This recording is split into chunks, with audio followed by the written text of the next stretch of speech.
Hello, I'm Brian Fitzgerald, the Golf Doctor. And today I thought we'd take a look at the driver and try and reduce the amount of slice you put on the golf ball. We'll find out how to do it in a minute.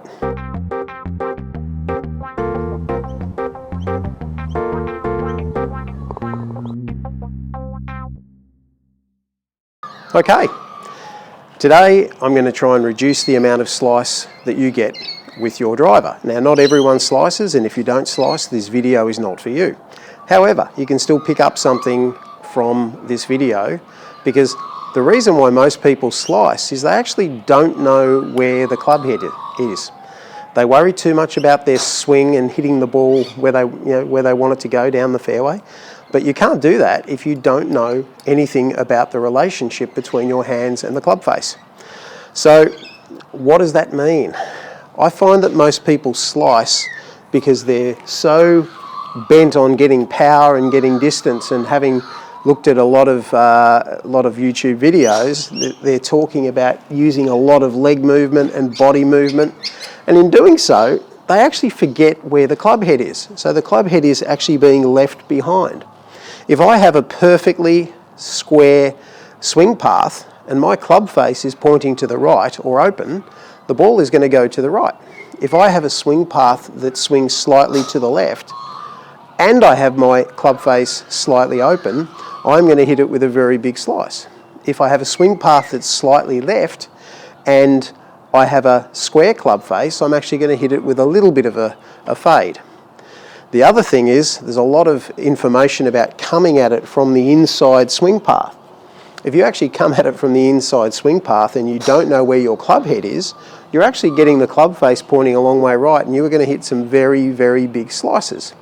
Once the brain gets used to slicing the ball, it's a natural tendency for everyone to try and compensate for that. So we can find people start aiming further left with their setup. They try and then hold back to try and square the club face up. So all these little compensations are happening without you even knowing it. One of the favourite things I do with a lot of people when they slice is I actually get them to aim to the right. And I get them to aim at the fence down the right hand side there, and I say, okay, don't hit the fence. So when you do that, it actually makes you start being aware of the club face, and people start using their hands. So it's very important for your hands to control the golf club. It starts with the grip. So if I take my grip and I have a really strong grip like that, it's going to restrict how I use my hands. So I'm going to come through and compensate that way. If I have a grip that's neutral, now what is a neutral grip? When I look down on the club, I actually like to see 2 knuckles on my left hand. Some people say 3, I like to see 2. So that 2 knuckle grip there enables my left hand to start working. When I grip with my right hand, I like to grip in the fingers of the right hand. So if you actually see there, I have my club resting in the middle joint. But that's a whole other story, and I have got a video on how to grip the club, which you can actually look at here if you want to. If I have a neutral grip, I'm then free to start using my hands to control the club face. There's no compensation needed. And once we get some control with that club face, we can then expect to hit the ball a lot straighter. Good. I'll see how I go.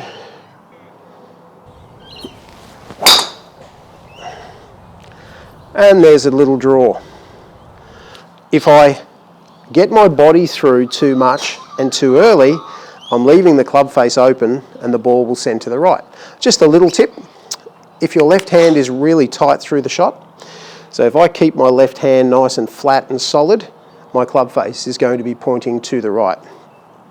I actually want you to feel like you're throwing a frisbee with your left hand. So it's not a power move, it's a relaxed move. And if I'm feeling like I'm swinging the club and throwing the frisbee, my left hand is relaxing, and that enables my golf club to be nice and square through impact.